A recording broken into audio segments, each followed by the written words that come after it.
Hello and welcome to episode 19 of the AFTN podcast. There's still time. This is another one of our special roundtables, and we have a plethora of interesting guests for you this evening. And also my usual co-host, Steve Pander. Hi Michael, how's it going? Good. So we're joined first of all by AFTN writer and international playboy Jay Duke. Thanks for having me back. You'll know him as SS Slamo on Twitter. Steven Lamothe. Thank you. Good to be here. And one of the head honchos from Curva Collective, Zachary Meisenhamer. Not a head honcho, just a cog in the wheel. It's good to be back, Mike. Good to have the cog. So if you're wanting to kind of differentiate the voices during this, I'm Scottish. Steve's Indian. I sound Indian, totally. Jay's naked. Mm-hmm. Steve's the one with hair. And Zach has the biggest, let's say, beard. That's it. His is bigger than yours. Are we still talking beard? Or? Have you ever seen his beard? Yours is grayer. No, look at this. Look at this. Oh, wow. Steve's extends. We're now measuring for those at home. I kind of feel Inadequate. mine's ginger. No, we all have beards. So Yeah. look at that, eh? So, trying to get a link to do with beards, this could be tricky. Talking of things which were hairy, Oh, nice. the Dallas game on Saturday. Let's start with that. I know we don't want to, but we're here to talk about Whitecaps, so we have to talk about the latest defeat. Who wants to kick off? Yeah, not really. Do we need to talk about that? Yes, we do Yes, need we to do. talk about, like, what happened there? Like, I don't know. What happened? They released a lineup and everyone went, "What the hell is that?" And then it played out that way, basically. No, come on. Okay. The lineup.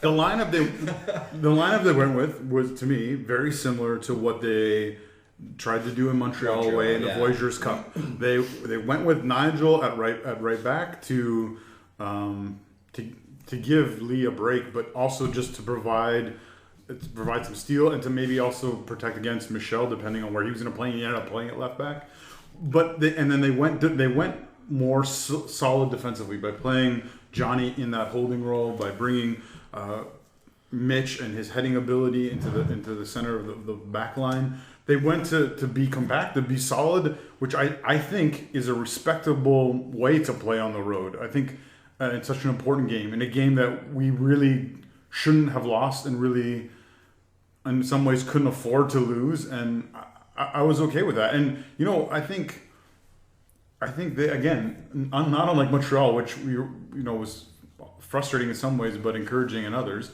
I think they played out the game plan for a large part of the game, And that's all fine if that's what you want to do. And your game plan is, we're going to be stingy, we're going to be tough, I don't personally like Rio Coker at right back, just because you've taken your best midfielder, maybe even your best player, out of the position which he can control the game the most. But that aside, say you do want to give Lee a rest, which you'd think you'd leave him at home if you were going to do that, but you play him at right back. When things aren't going your way, you got to start to make a change. And I don't know if the changes were the most effective way to do that. Camilo and Miller were completely lost up top. And I'm not the hugest Heinemann fan in the world, but he's been scoring lots of goals in reserves. He scored a goal in their last game when he was subbed on in the last minute. Why not take out a guy who's been absolutely swimming out there in Camilo, put on Heinemann? You want to put on Lee? Great. I like that idea. Put him at right back and let Nigel go back into the middle so we can turn the ball forward. It seemed like, and because it was pretty obvious that nobody knew what was going on out there. There was too many guys in new positions. They were lacking chemistry. They were lacking ideas. And the players that they really needed to have a good game and turn it around and have that spark, like Camilo and Miller, didn't. And so because of that, they're completely lost. I think the Lee substitution made sense to me, in the sense of, hey, yeah, we have a point here. We're going to stay level on points with Dallas, ahead of them on wins or whatever. I was a little more lost when I guess not lost, but we brought on Eric E-Money there at the end to, I guess, just run at them for a little bit or whatever to give them a different Whatever he does. And give them the ball back. For me, when I saw the lineup, it made me think of the start of the Alain Rochat Rennie rift, in that you're saying, we can't beat a team doing what we do, so we're going to try to do something that we can't do and hope it works out. And when you look at that first riff, and I can't remember, it was third or fourth game when Alain said we should be going on the road with the exact same format, the exact same play, because we have the talent now. He said in 2011 we didn't, now we do, and we should play our game and dictate the game. That was a game you needed to win. You're falling apart, and you need to win that game, and instead you say, what we do isn't good enough, so we're going to try something new with 8 games left in the season. To me, it's like, you've just thrown in the towel, the season's over. And that's the other problem I have with that is I've never been and I know that it works out successfully a lot and you don't mention it, but when you're making defensive substitutions like putting on a right back as your right winger when you don't even have a natural right back as your right back, like you say, Steven, that's just saying, okay, hold on guys, like don't go for any more. I was of the opinion that we had to win that game, not just get a draw, but we actually had to win that game. And apparently Rennie did the math and didn't agree and thought that a draw would do it. But it just seems like, and maybe you'd only pay attention to it when it happens, but it seems like when you play for a draw, you're going to lose. When you play for a win, a lot of the time you might get the draw because you were playing for the win. And it just seems like it was too negative in that. And the thing is, like to your point about putting Lee at right back, I felt like most of the attack from FCLs was coming from the wide side. So why not put the fresh player at right back? So you have to, because on that second goal, Rio Coker was spent and he could not catch up and keep up with, I think it was Castillo at that point, making that run down the right side. So why not put a fresh guy at right back who you saved for this point and have Rio Coker in another position? That was the one thing I thought, is I thought maybe they don't want to put Lee up against Castillo. Like, that was the one thing I thought when he came. Well, Rio Coker has not had any kind of luck against. Well, Jackson earlier. It's better than a player. Jackson in the first half, when Rio Coker was supposedly fresh, was running all over him and everything like that. So it wasn't having any luck at that point either. Why not put a guy that's naturally a right back in that position to fix it? You had 6 defenders on the pitch at one point, and we still lost 3-1.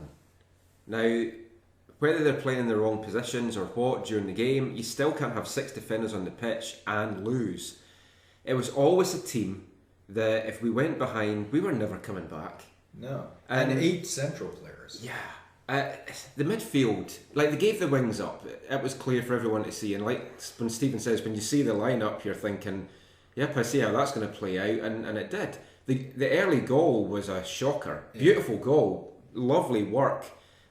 For all the slagging I've given Kobayashi, he was brilliant on that goal because he ran in from the wing and he worked really hard. And we haven't seen that. We just haven't seen that Kobayashi for months. But the way it looked like to me was Rennie was at a really low point after we went out the Voyageurs Cup. And he kind of made, I don't want to say panic, but he made some alterations to the team against New York. Played Rio Coker at right back. I think that he played him at right back, and that was Klazura. No, that was Klazura. Klazura was at right back. Great play then, yeah. So he made some changes for that, and it worked. Yeah, let's quickly forget Klazura. Whatever happened to him? And this was like the same. It's like he thought, right, I need to do something because my job's on the line here. I'm going to think out the box, and then if it doesn't work, I can say, well, I tried something and it didn't work, and puts his hands up to that. Except he didn't.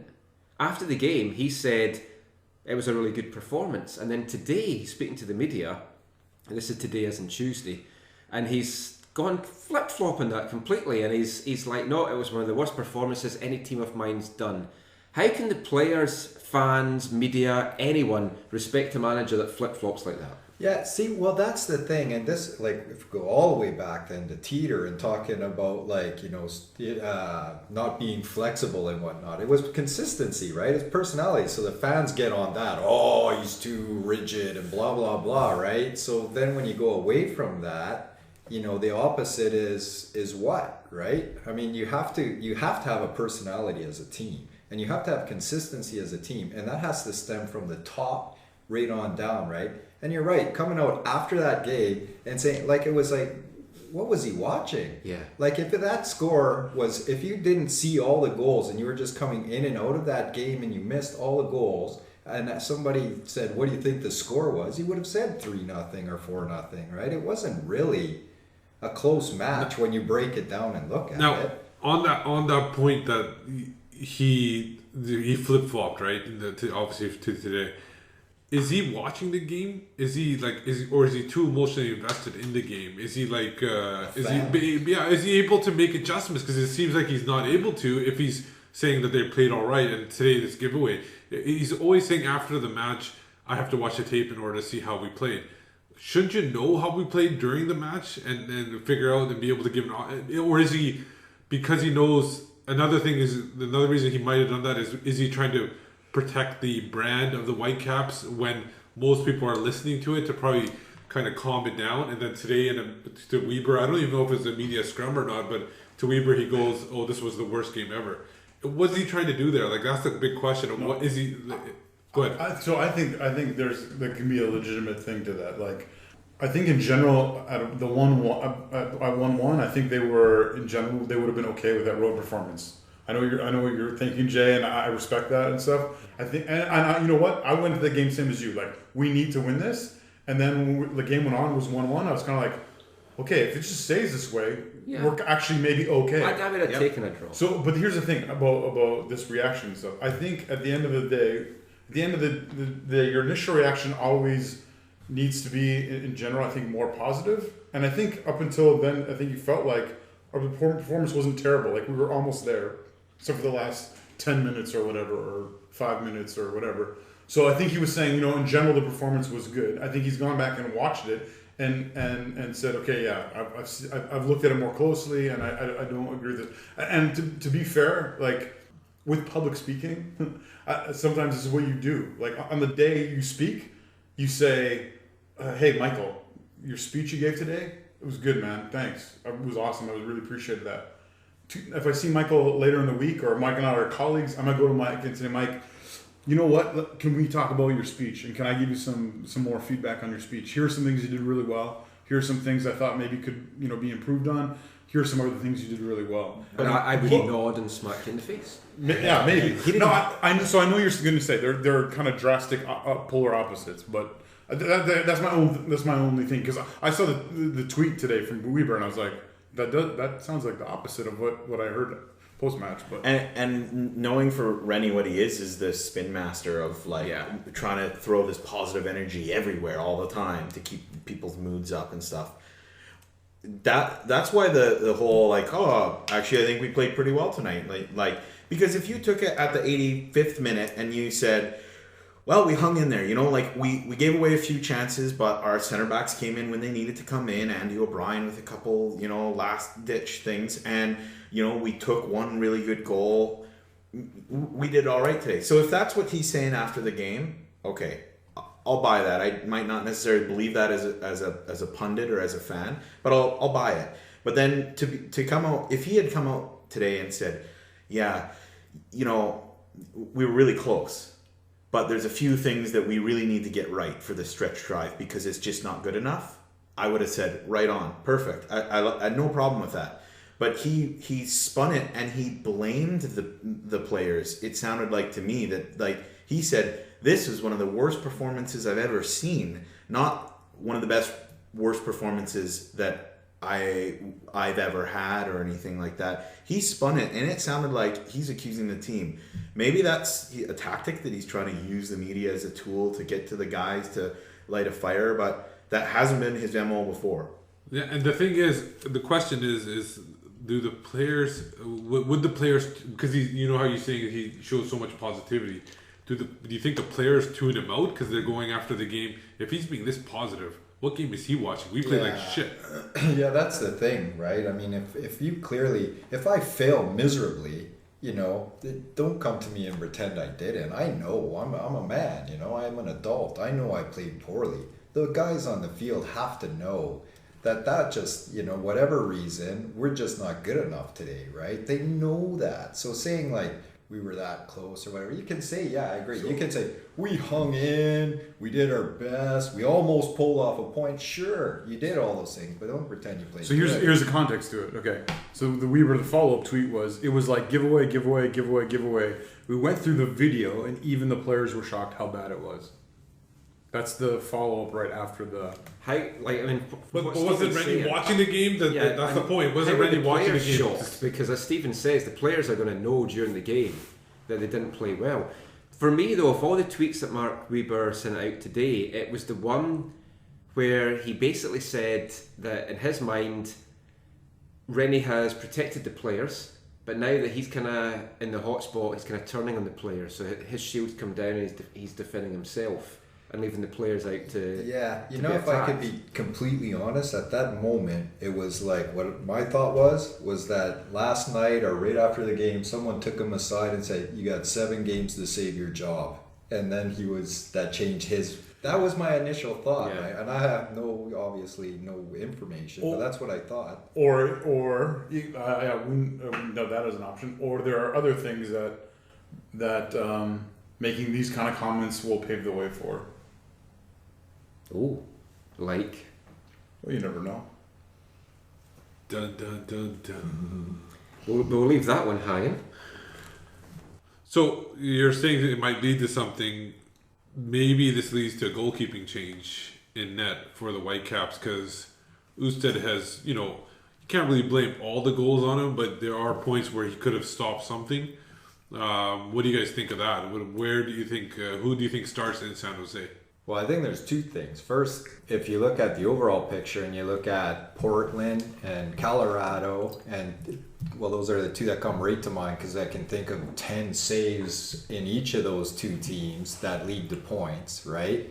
And you look at our whole year, and I can think of the Ousted's first home game, and Knighton had that in Seattle. Yeah. Right? So we've got, say, 4 points from our keepers, right? And all these teams we're chasing have 12, 14 points you could legitimately say, especially Portland.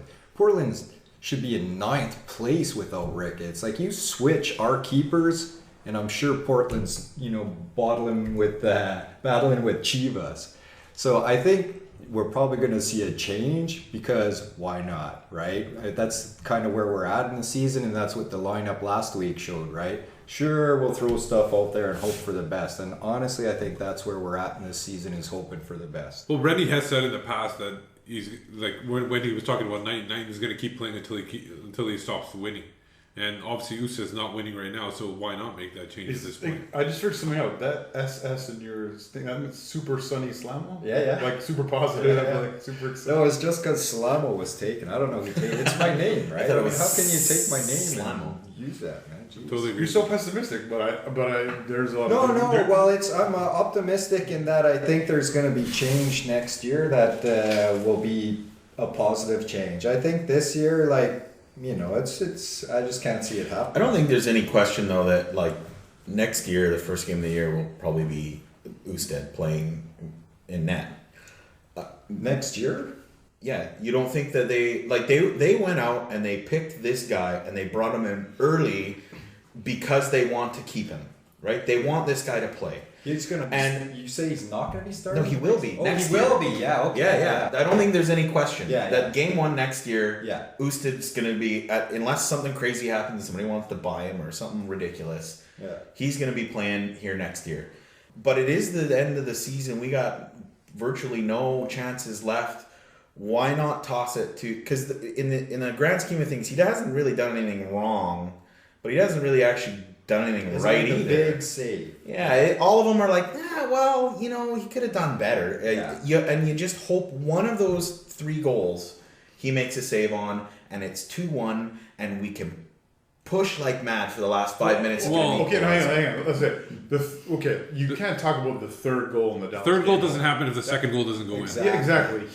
We need yards out. Yeah, that like no, you can't blame that on him at all. Like that's every keeper needs to be doing that when your team is that anyone far who says that Knighton would have saved that.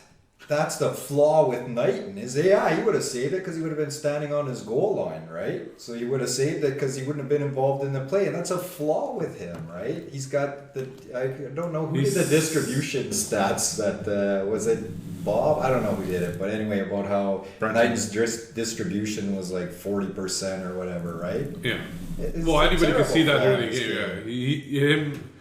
But the thing is about him is he got the ball up the field, which Cannon couldn't do either. Yeah. So Cannon would give away the ball in their own zone, while Knighton at least would give it away in the opposition zone. Yeah. I agree with what you're saying. All I'm saying is that he hasn't played himself into saying, well, man, that was certainly worth the money. I'm glad we got rid of Rochat for him. Mm-hmm. So if this all isn't working, why not put Knighton in, put Cannon in? I don't care.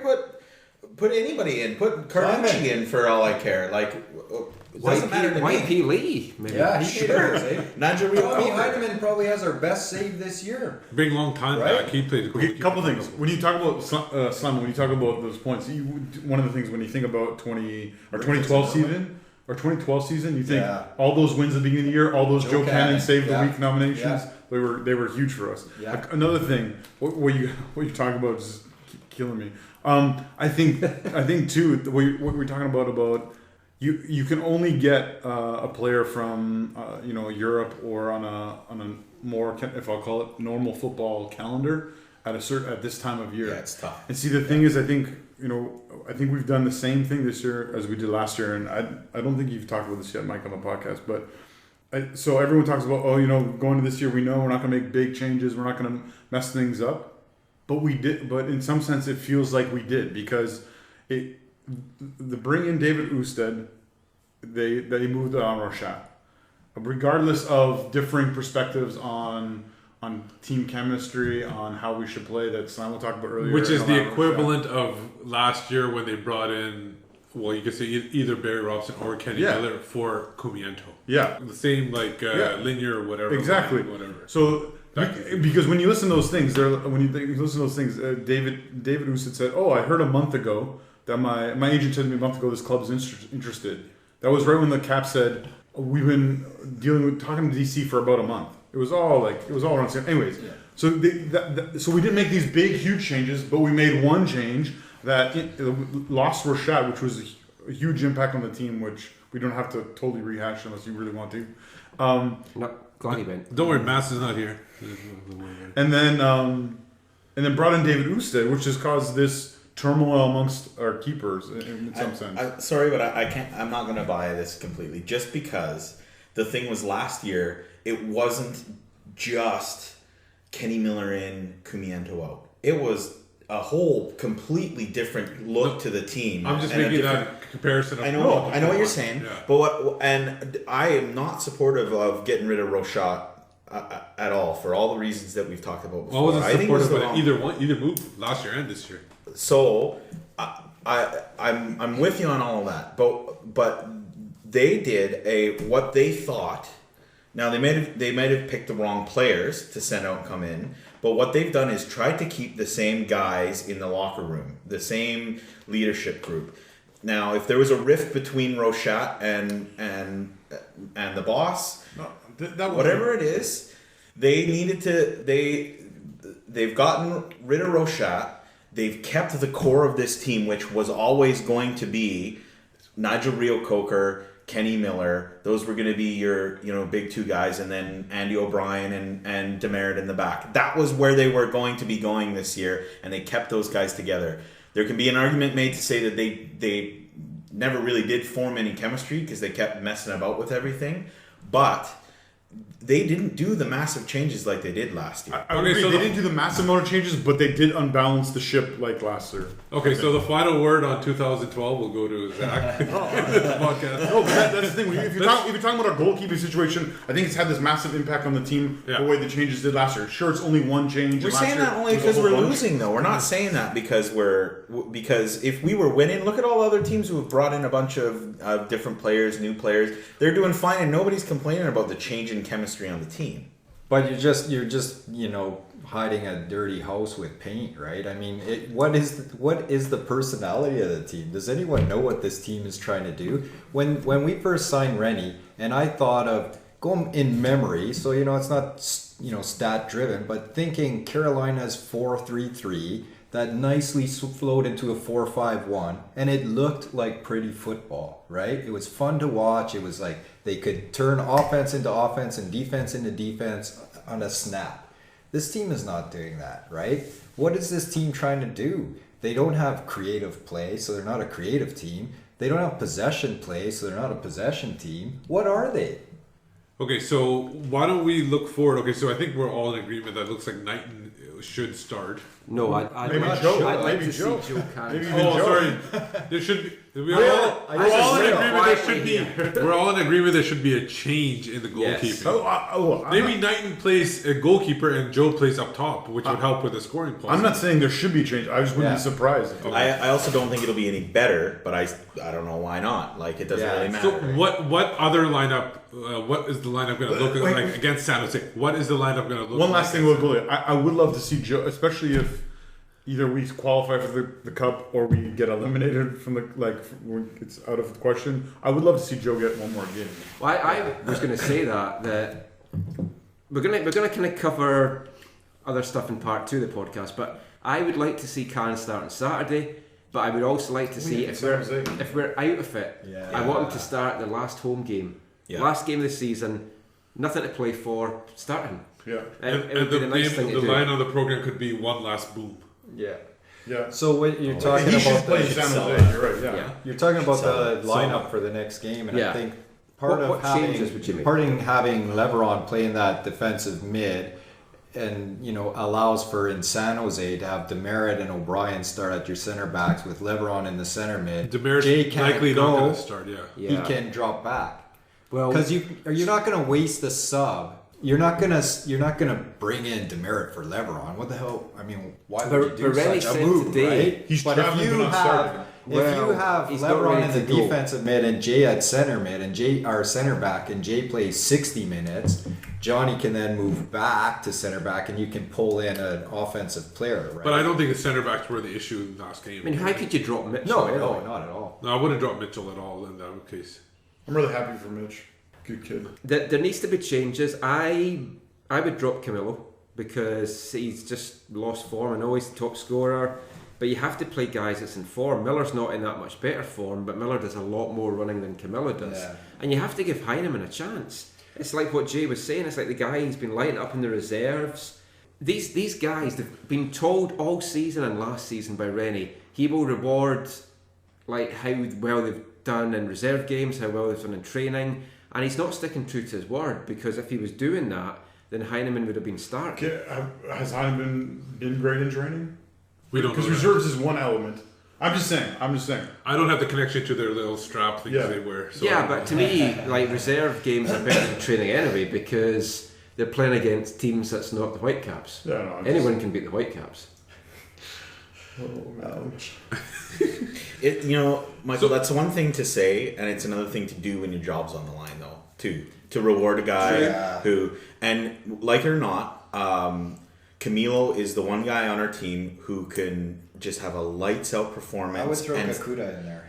perhaps Kikuta, yeah. I don't know from it. Tyler's going to be back too. I love Like, you can't Kikuta. do what because that's what I was thinking. Exactly what Jay was saying when Michael was talking. Is the thing with Camilo is he could play crap for 89 minutes. And But score he's the goals. only He guy on has our that roster spark. who can score. Yeah. Yeah. And then I thought, well, Kakuta could do. He's the only other person who could turn something. And out of actually, nothing. especially with a guy like Heineman in the game, Yeah. would be perfect for Well, a guy. the thing like is, what Kikuta. I'd like to see is if they do drop Camilo, like you said, is put try Kakuta in the middle, not as striker, but behind the striker, as a withdrawn striker, and have Rio Coker and Kofi protecting him. So he's not concerned about playing too defensive, and he has a straight forward at the goal, attacking the goal. With Tybert and Miller on the side.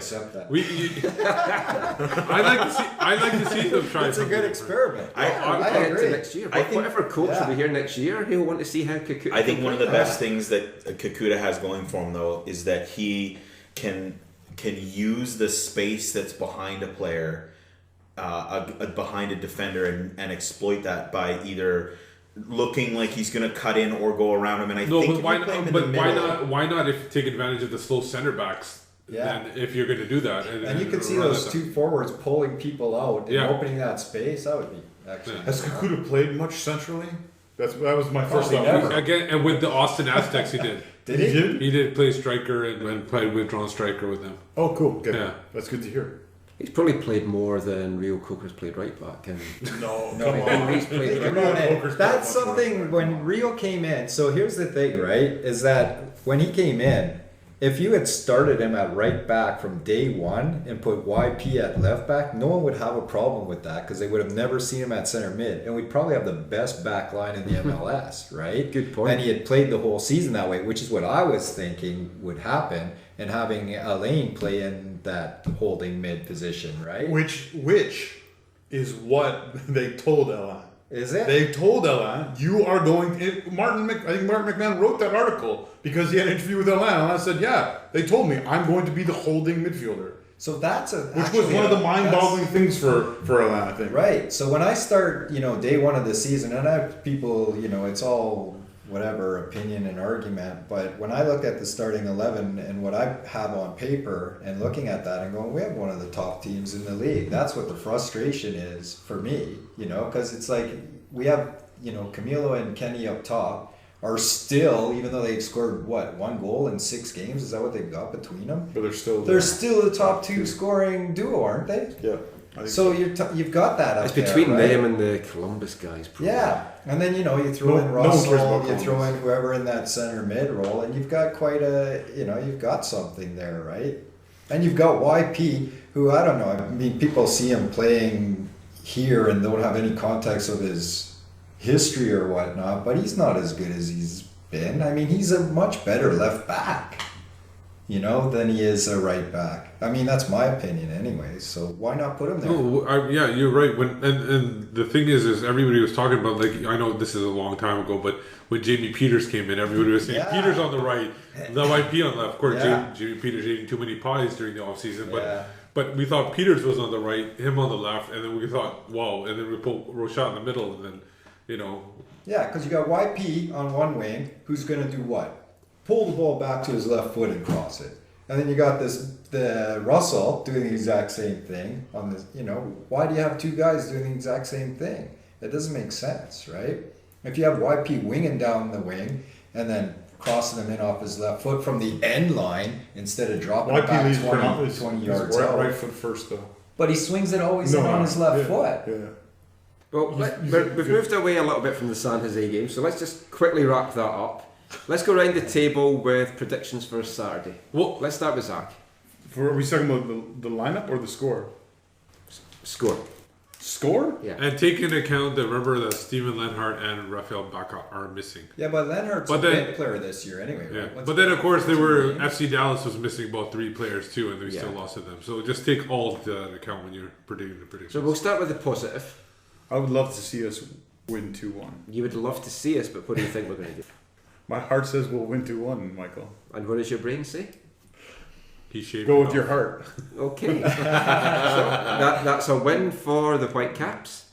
Moving on to the less crazy, Stephen. Well, see, I still have hope that we win out the season and finish second to Real Salt Lake, but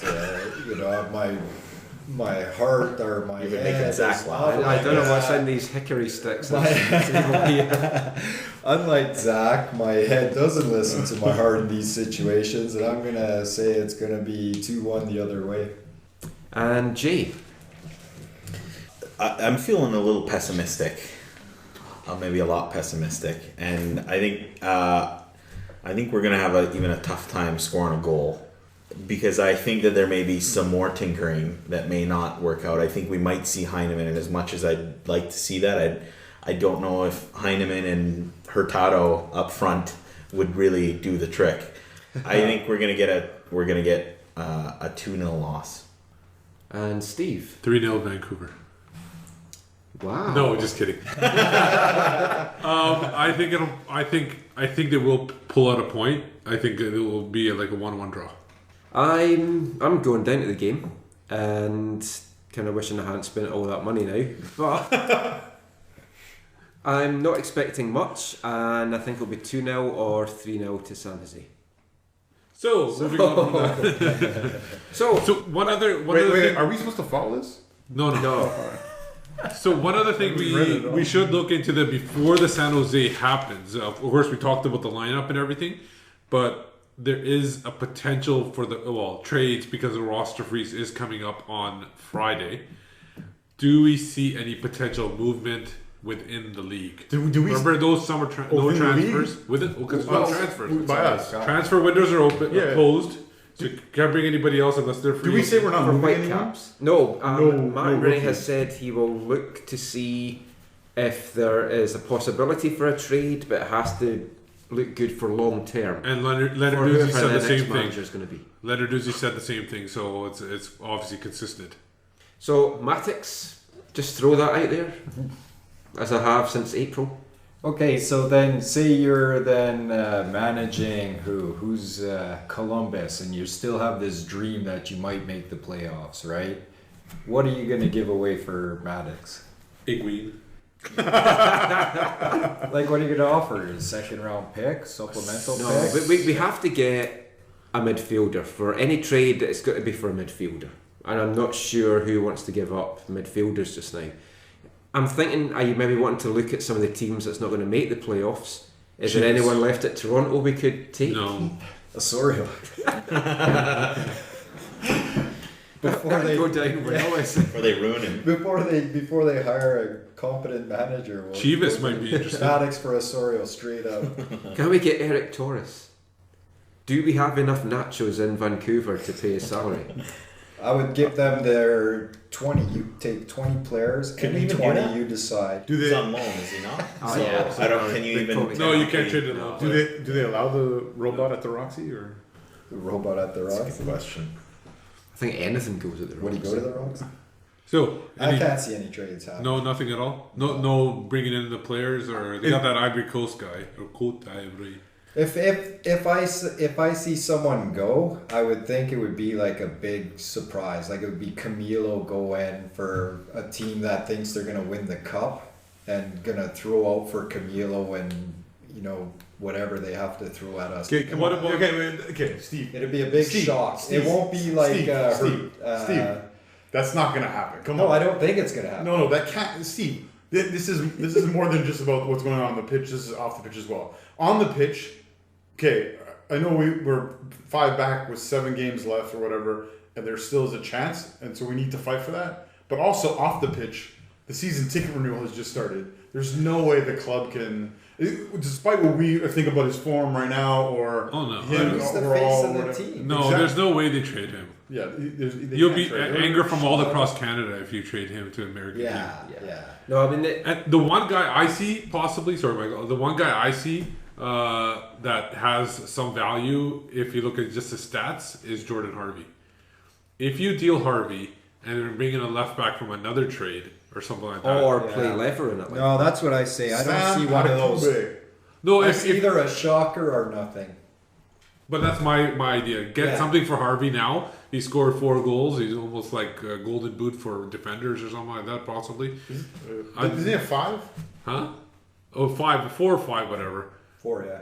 Or the 5th was the LA save. Okay. Yeah. So he's got the because I you were think counting that. So is he. I think as MLS is probably going to invent a trophy for like the golden boot for defenders or something like that. It's probably by the end of the year. And it comes with allocation money. Yeah. So Jay, who would you like to get rid of? Who would I like to get? No, like immediate. Sorry, Who do you think? who could be traded? Is there going to be a trade? Who do you think is a good trade option? I agree with you that I think Harvey has value in the league, probably higher now than a year ago or so. Or in the future? Exactly. Since So he I've has taken on like David Beckham's pirate look, That's I think right. that really put his trade. And Yeah. he's the guy who we were told before first kick this year he will not be Yeah. on the team. Yeah, I could see him traded. Like, I just stop you for a sec, G, sorry. But Christopher did an interview with him at training camp, and I was like, no, he's going to get traded, and we've never ran that interview the whole season. I keep waiting for him to get traded. I could see him getting moved. The problem with that is that they've run themselves into a corner with their depth at fullback that you can't trade either of those guys. I could see them looking to bring in a fullback. No, I say bring in a fullback, trade him out, and then that way you get a little bit more value. That's Yeah. a big risk. Because It is. that gives you more future value, and you just get a cog in and just to play out the rest of the season. It's especially almost if too they- bad they don't have the San Jose game first, because if they lose it as well, it's going to be It's all like, over. yeah, good night, Irene, and we're talking about, let's ship out whoever we can. I wouldn't hate it if Maddox got traded. I also wouldn't hate it if Hurtado got traded, because I think they're young players that you get something for that I think we have better, perhaps, in our club to support and to I develop. would trade Hurtado for sure. If that was what I could do, Yeah. I would trade him now while there's like the perception he's a high draft pick, but he's not shown anything, right? And he's, he is. He's what's the guy? Stupian, Victor Stupian. That's who Hurtado is. Totally. Yeah, he's exactly Victor Stupian, right? I have Chivas, no idea 6 who that is. games, came in, I'm going to score 30 goals, win Rookie of the Year. He played 6 games now, I don't know where he is. Oh, He's gone. so Darren Maddox from earlier this year, then. That's what you're saying. Except that Darren is like a one-trick pony that there's a role for it in MLS. Yeah. Like he could be a bench, if he wants to accept his fate and be like the guy on the bench who comes on at 2-1 in the 84th minute, he's got a career. He's totally got a career, right? Definitely. So we've been a little bit doom and gloom, so I think it's time for a game. Let's play 30 Seconds to Mars. I need a Mars bar, a Reiki bar to help me through the day. I need a Mars bar with a tattoo fall. It helps me, makes me work as to play. It helps me, makes me work as to play. It helps me, makes me work as to play. It helps me, makes me work as to play. Work, rest, and play. So 30 Seconds to Mars is our game show element of the podcast where we had a few complaints from the people taking part the last time, mainly Zach, that things weren't done fairly. Or it might have been Jay that was complaining, I don't know. It was just whoever agrees with you most. Yeah, that's That's kind of how it works. But now that I know the rules of the game, let's go. I know what to do. I know how you No, I will exploit No, the but system. if you No problem. sound like you're faking it just to give the host pleasure, you're not going to lose points. Yep, because it's like, I have enough of that with my wife. That's how it is. I'm glad you said it because I was biting my tongue. So She does that as well. Actually, she bites other things as well, but let's move on. So you're going to get 30 seconds each. There's 3 questions that we're going to go over. 30 seconds, nothing more. Try and make as many good points in those 30 seconds. Doesn't matter if you kind of repeat what the person said before you. And the prize for all this is a Mars bar. So we're going to start with a look at Rennie scenarios. Okay, so question number 1, and we're going to have Zach answer this first because he was complaining so much in the last time. What? Well, see, he's already complaining. So, what is the minimum that Rennie has to do by the end of this season in order to keep his job?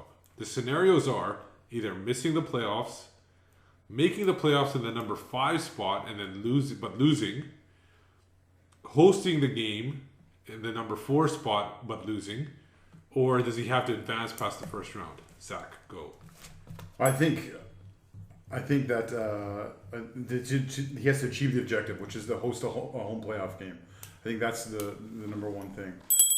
So to do that, we need to probably put another 12 to 15 points on the board, which is going to be the difficult part. Which could be difficult if we keep on tinkering with the lineup. Which could be difficult because we got away games in San Jose, maybe even more difficult in Montreal, and then Seattle and Cascadia, which is going to be brutal, and Colorado. So I think that was 4 things for Zach. We'll add this up at the end of the This always goes better in my head, like a lot of things. When it plays out, it maybe doesn't play out as good. My wife last week when I was editing the podcast just said that the most insane random crap comes out of my mouth, which I'm thinking of using as a tagline for the podcast. We should make that into a t-shirt. Okay, again, Slamo, same question. Do you need Same to question? Okay. What does Rennie need to do? To keep his job. To keep his job, well, I think for sure he has to get a home playoff game, which isn't going to happen. So I don't think he's going to keep his job. I think he's going to be let go right after the season to bring in a new guy to get the season tickets going. I think he needs to win the Cascadia Cup, which he's also not going to do. I think that he needs to make a statement in the last 3 home games by going balls to the wind and scoring lots of goals and winning all 3. That's it. Excellent points. And Jay. Minimum, I think he has to qualify even if it's in the 5th position because the West is so much stronger this year than it has been. And it's been such a tight run up to the end here. I do think he can save face even if they don't make the playoffs, if they come back with a stunner and win the Cascadia Cup. But other than that, it doesn't look good. He's probably going to lose his job. And even a home game, especially if he gets the home game in the 5th and they play poorly, it's going to look even worse. At home playoff game, they're going to be in rough shape. Okay, we'll move on to the second question, and this time we will start with Steven. Okay, Steven. Who is the next? Well, obviously we all know that Sam Adekwe just recently signed. Who will be the next residency player to sign with the team? Kidding? Options. I'll give you some options so you don't think. But you can too use much. your own. Yeah, I'll give you 4 guys, or else you could pick somebody else off the board. Ben Fisk, Marco Bustos, Keons Froze, Jackson Farmer, or other. I think it's one of those 4, but is there somebody else? No leaving the witness. Yeah. Go ahead. So it's going to probably be Froys or Bustos. Unfortunately, it should probably be Fisk, but I think Ben at his age now is probably going to be looking for other ventures, and we're unfortunately going to lose him.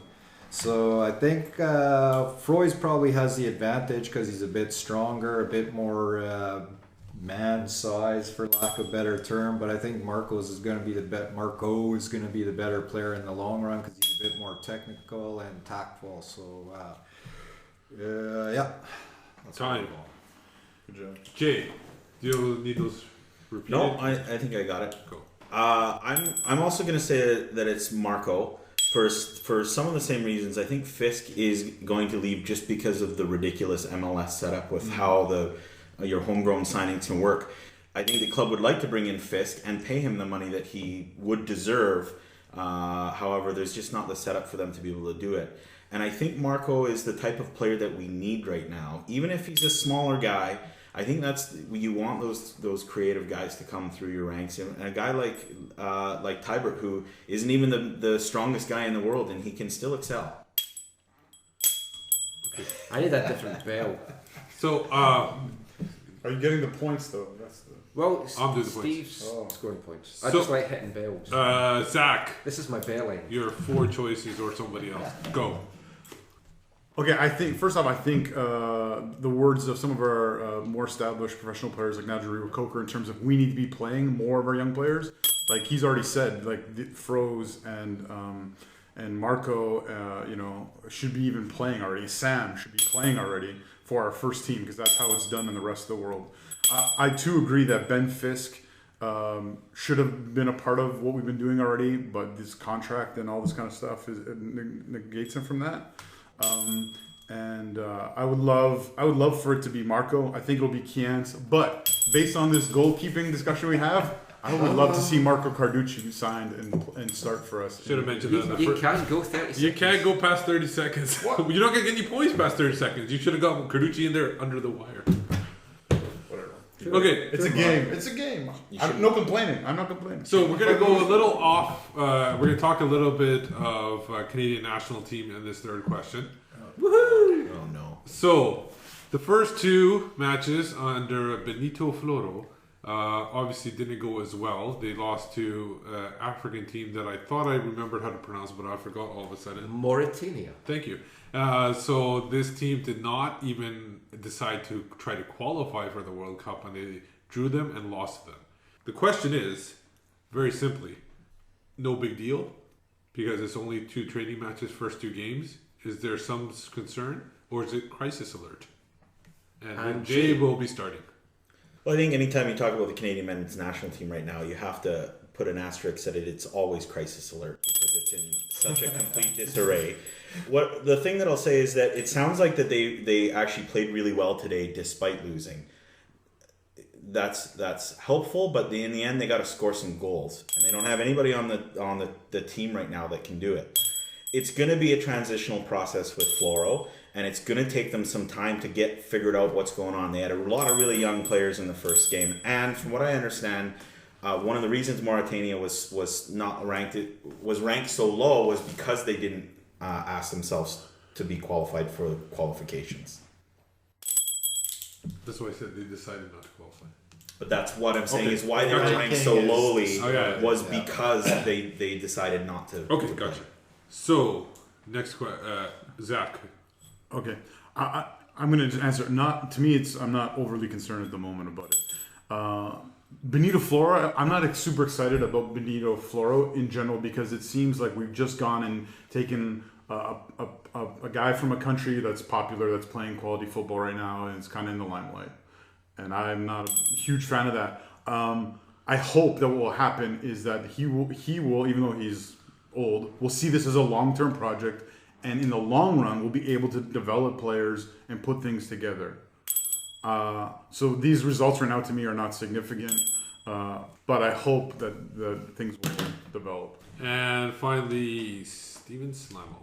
Well, I'm not concerned at all because I think what we've done is brought in a bunch of young players and changing the culture of having players want to play for Canada, and doing that is, giving them opportunities, right? If we had played de Guzman and Hoyet at 17, 18 years old, they might be playing for Canada now.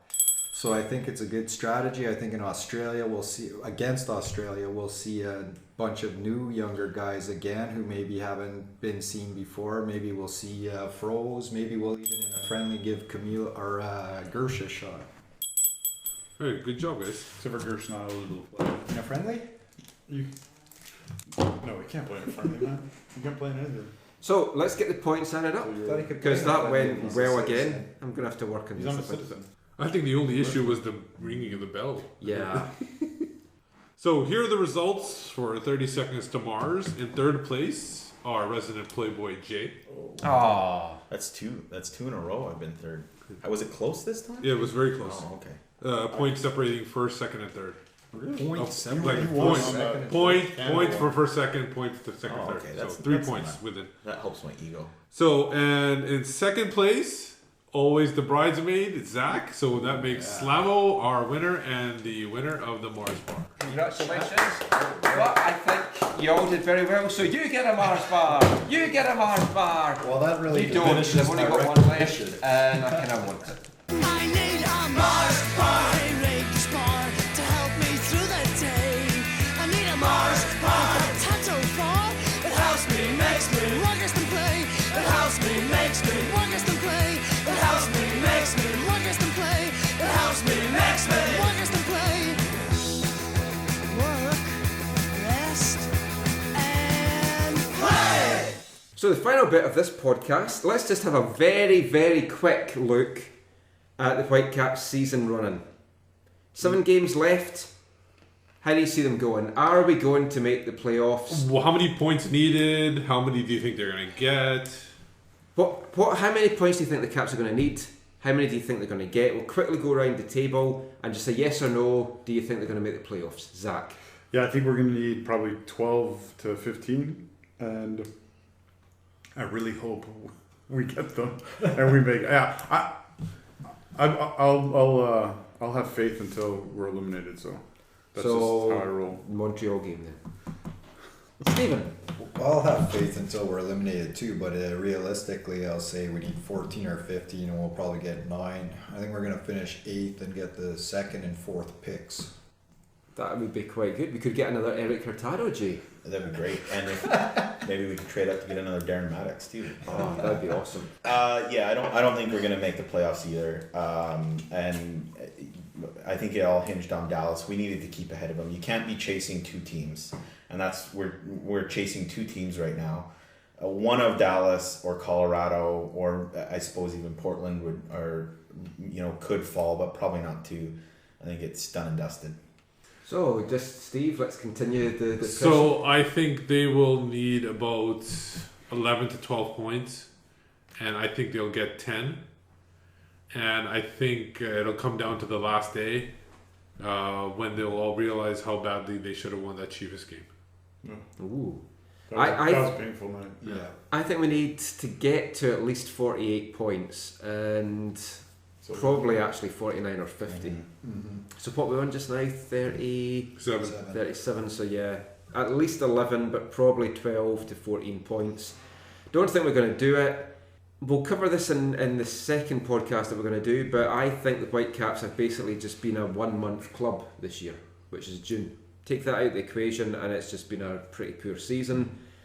I just don't see us doing it. For me, the big killer was actually not so much us losing in Dallas, but I think Colorado beating LA. That was just the final nail in the coffin. 5 points to try and shut down is too hard. If it was just 3, I think we could maybe have done it. We have to get some momentum going. I'd love to see it doing it because I'd kind of planned to take time off in November, but I don't think it's going to happen. So last thing, we'll just quickly go around the table. Who do you think is going to make the top 5 places in the West? Let's start with Jay. I think it seems pretty obvious that Salt Lake is going to be the one to finish on top. Ahead of Seattle?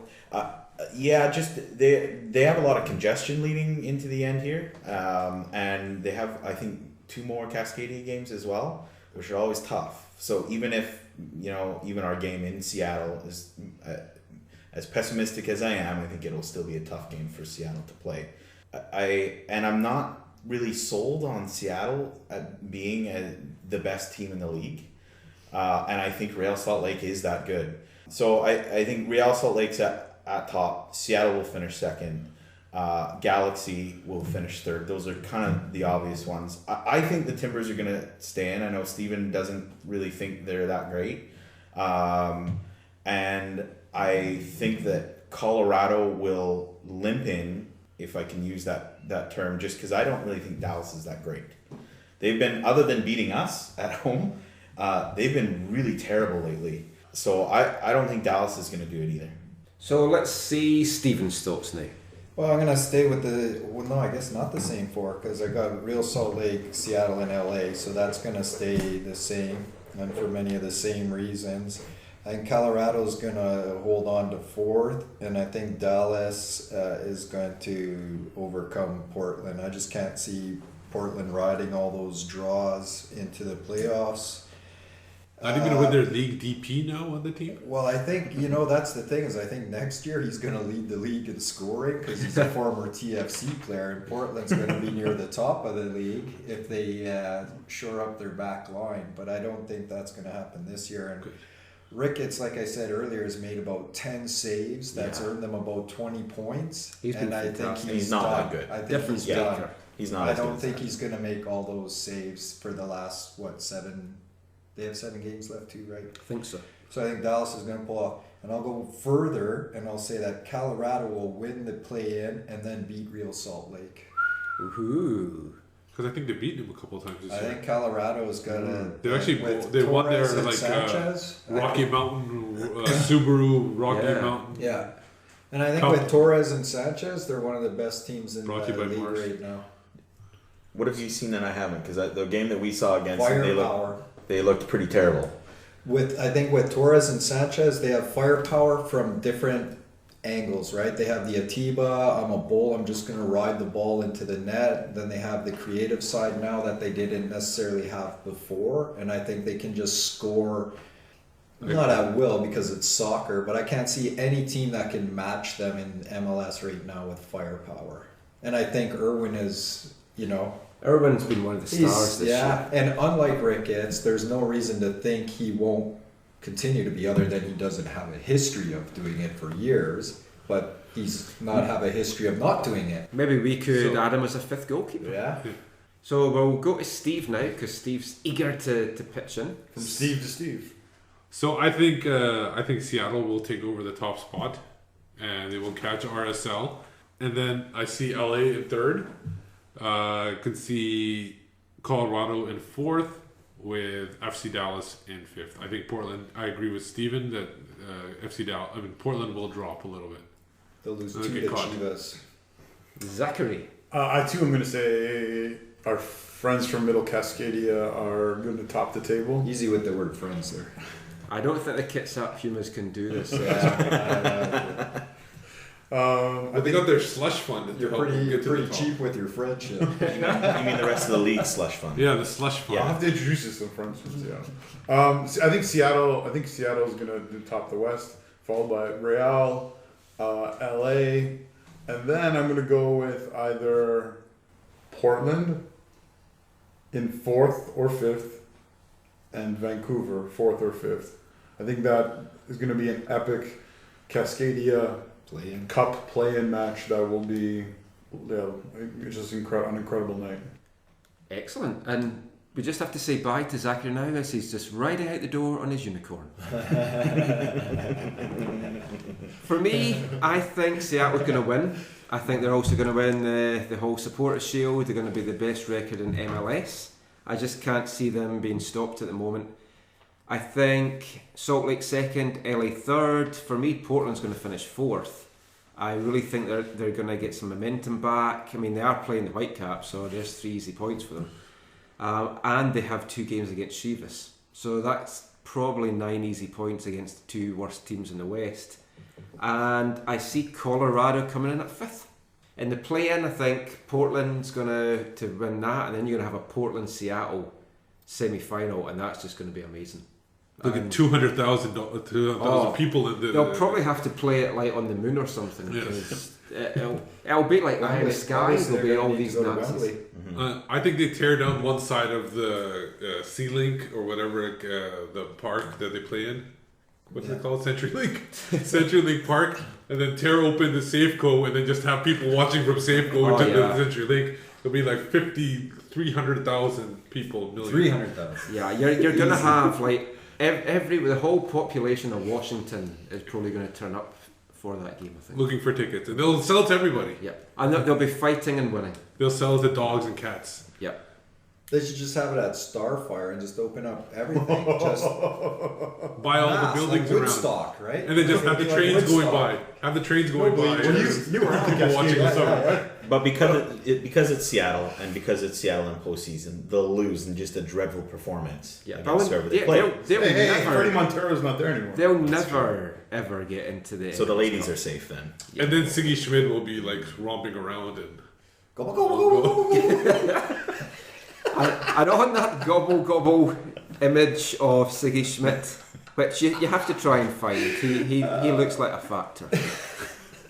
And Thanksgiving's coming up, so who knows? The game could be around about Thanksgiving. He could get slaughtered for it. So I think that's all the nonsense for this week. So let's just say goodbye to everyone and let everybody know where we can find you. Zach, I know we can find you trying to wave shoes in the air and whipping your top off, showing off that lovely svelte German physique of yours. Yeah, as a part of the movement that is Curva Collective, at Curva Collective on Twitter, or at Zachary AM on Twitter as well. And Stephen, you usually have your shoes off? I usually have my shoes off, trying to peer around Zach, and on Twitter He's a big at SSSLAMO. That's SS Lamo. And if you have the Twitter handle Slamo with 1 S, if you could release that.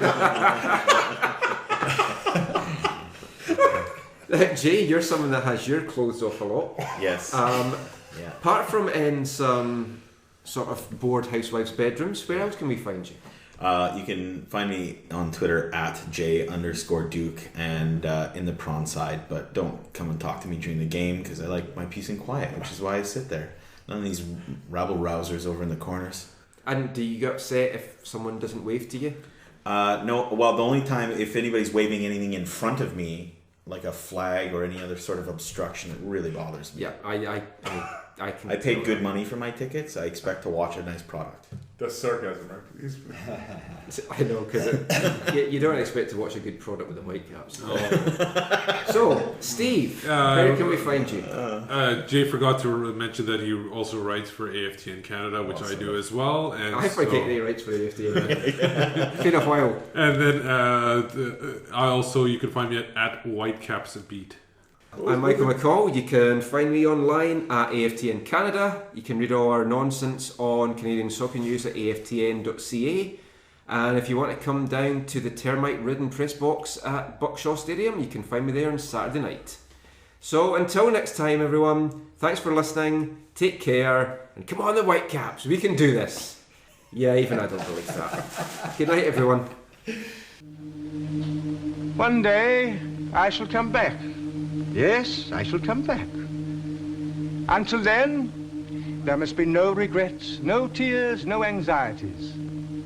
Just go forward in all your beliefs and prove to me that I am not mistaken in mine.